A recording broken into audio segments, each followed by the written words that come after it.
Hi everyone, well, first video in a long time. I thought I'd capture some learnings as I'm about 80% through a bit of DIY work on this F10 BMW 528i with the N52 engine. So it's a pretty rare model with the engine only offered for one model year. So I specifically wanted this engine. It's a 6-cylinder, last of the natural aspirated 6-cylinder engines, and I've just been doing some repair work after purchasing this car a month ago. I knew this work was coming up. I had an estimate at the time of purchase with a few jobs that need to be done. They included the oil filter housing gasket oil leak, oil cooler gasket oil leak, belt tensioner needing to be replaced down here, as well as the radiator leaking. So I'm halfway through. I've replaced the gaskets, I've replaced the tensioner, put in a new belt, and now, as you can see, there's a bit of a gap where the radiator should be, and I'm just in the place of installing the new radiator, as well as some cooling hoses preventatively. So I thought I'd share some learnings while I'm here. So I think the first one to share is the N52 and the F10 doesn't have an idler pulley. So it's just got the tensioner there, with its own pulley, and then the idler pulley, which normally sits off here on other N52s, isn't there in the F10 because it has electric power steering. So if you buy the kit from FCP Euro, it comes with the idler pulley as well. You don't need it. It's probably better to purchase it just with the tensioner and the belt, and then leave the idler pulley out of it. They're the part numbers, just so you know. I replaced the oil filter while I was in, because the F10 actually has a strut brace kind of running through here. So I've actually gone and done that while I have access, and I'm glad I did, because that's the part number here. And I'm glad I did that because it came with one of these, which I'm not a fan of, one of these oiled filters here in the car. So I'm glad I saw that and pulled it out, because I don't want to be gaining 1 or 2 extra horsepower just from a less effective filter. And then I've gone and done the oil filter, oil cooler housing gaskets. They can be done without actually removing the intake manifold. If you have some extensions with wobbles, you can get that done. So it's hard to torque it back up to 22 Newton meters. All these 3 bolts are 22 Newton meters for the oil filter housing onto the block. So they're low torque, but you can get 2 of the 3 done to torque. The other one you can get done snug, and just progressively tighten them as you go. But yeah, you can actually do it without needing the oil intake to remove the intake manifold. But I got the gaskets anyway, just in case I needed to. In terms of gasket part numbers, I'll show you that there. But in terms of parts, I genuinely got BMW Genuine, because they're not too much more expensive for most of them. So this is the part number for the new, latest oil filter housing and oil cooler housing gasket sets. And you'll note, interestingly, they're both made in Japan. And so I really wanted the genuine BMW parts because they're made in Japan. They look like they're the updated parts that hopefully won't leak anywhere near as often as the original parts, the original version of these parts, because after BMW's collaboration with Toyota on the Supra and the B58, I think some of these learnings have translated to hopefully better quality gaskets. So I'm really keen to see how these go, and if they do last longer before leaking. The old ones were 14 years old, so they did a pretty good job, but hopefully these ones will do even longer and be pretty good.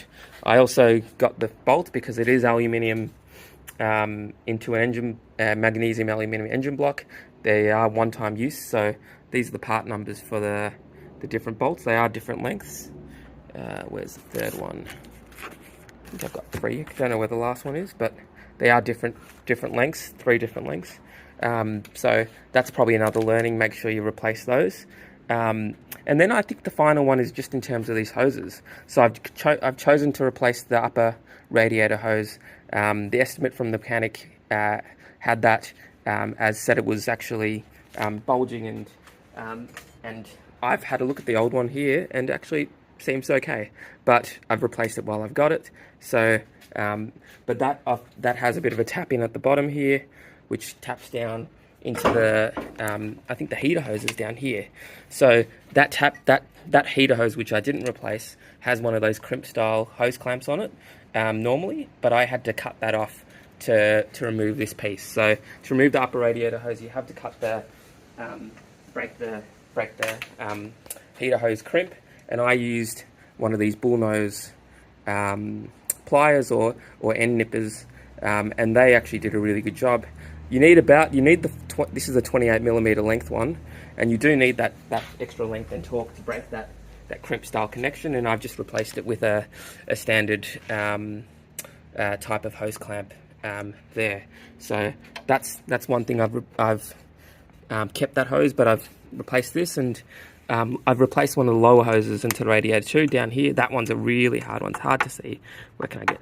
You might be able to focus on it. Can I focus on it? Yeah, this one down here that connects lower. That's a really hard one to get off, but I've replaced it. It looks like this, and that one's not in bad condition too. But I thought while I'm getting there, I might as well replace that too. So that's been done, and then I've gone and replaced the what they call the Mickey Mouse flange, or the block to thermostat hose and flange. This is a genuine BMW part in plastic. I've gone with the plastic. I actually bought the aluminium flange as well, but I didn't want to butcher up the good quality genuine BMW part, given it lasted 14 years in the original one and actually hadn't failed with leaking outside. But so I didn't end up pulling it off. I didn't want to butcher the hose and the clamp, and so I'll keep that going for a few more years and keep my aluminium flange and replace that whenever I do the water pump and the thermostat. So I'll do that later. But I did notice something. It's a really hard. It is hard to get that flange seated. You might find it's hard to get it seated. I lubricated with coolant, and then it went in fine. But I had heard some horror stories, and probably one of my learnings was around the plastic on this old flange. So when I pulled it off, I didn't have a good look at it. I thought it was intact, but it actually turns out the end here was actually broken off inside the race for the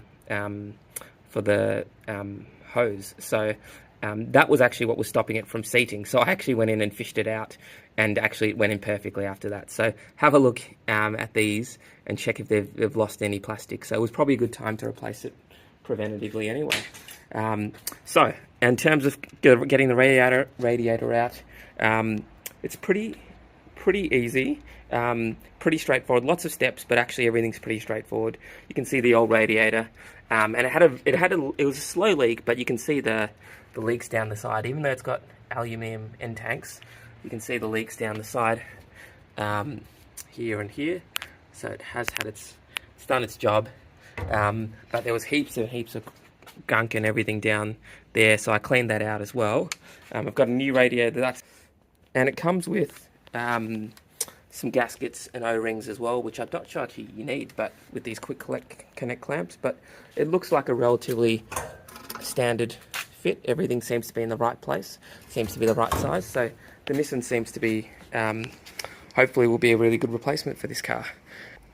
And in terms of radiator fluid, I've got this genuine BASF Glassington under the brand Penrite here in Australia. It's a very commonly sold brand of lubricant and fluid for automotive sector in Australia, Penrite. So they actually sell what is a G48 coolant.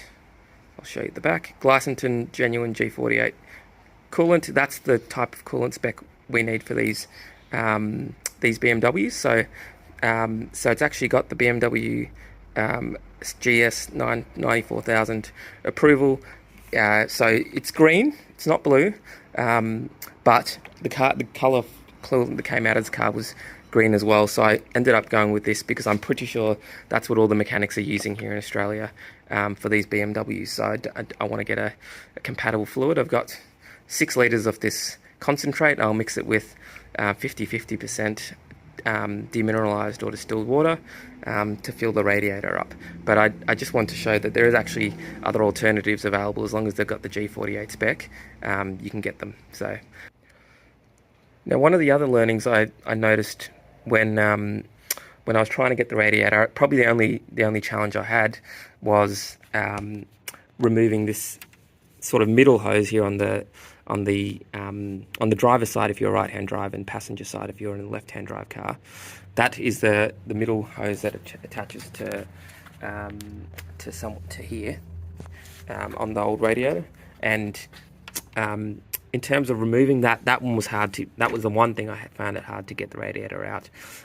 You have to basically undo a little bolt that goes on the side of the thermostat. It's a little e-Torx. It comes down the side here of the thermostat, and then you slide the thermostat backwards, and that gives you enough clearance to then lift the radiator out. So that's probably one thing to bear in mind, but otherwise not too bad. So torque specs for the oil cooler to the oil filter housing are 16 Newton meters. From the oil filter housing to the block is 22 Newton meters. The oil cap is obviously 25 Newton meters. The oil flange, the thermostat flange to the block is 8 Newton meters, so very low. And I think down here the tensioner is 25 Newton meters as well. So pretty low torque specs all round. I've got the radiator in here now, and just a tip on the radiator. So getting the hoses back on, you'll see for these quick connect hoses, you'll see little indents or little guides, and so the hoses actually have, and I'll show you that, the hoses actually have, it's possible to see, little I guess points where they actually slide into the radiators or the other connecting points, the oil filter housing, etc. So just make sure you align those with the actual slots, and then that should actually slide in properly. If you don't align them, they won't slide in and clip in. And the other thing to note down here, when you're getting the oil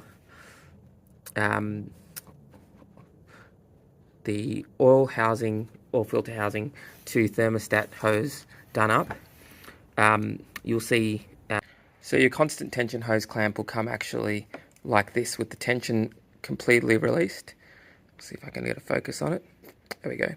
With the tension completely released, and there's that tab here, which I'll see if I can get in closer on. So there's a tab here, which is just here on this side here, right here. That tab behind this is actually holding it from actually putting tension on. So it'll come like that on the hose. So what you're going to do is you're going to slide the hose on with that tension completely removed and held back, and then you're going to get your constant hose clamp, constant tension hose clamp pliers. You're going to squeeze, and at the same time you're squeezing with one hand, you're going to get something like a screwdriver with the other hand, like something like this, and you're going to actually pry down. You're going to actually pry down on that tab, as at the same time as releasing the tension on the hose clamps to try and place the tension on. So hopefully that will give you a bit of a tip on that. Fitment looks really good. Seems to fit all correctly, which is really good. So next steps for me is going to be to put the fan shroud back in and the radiator cover back on.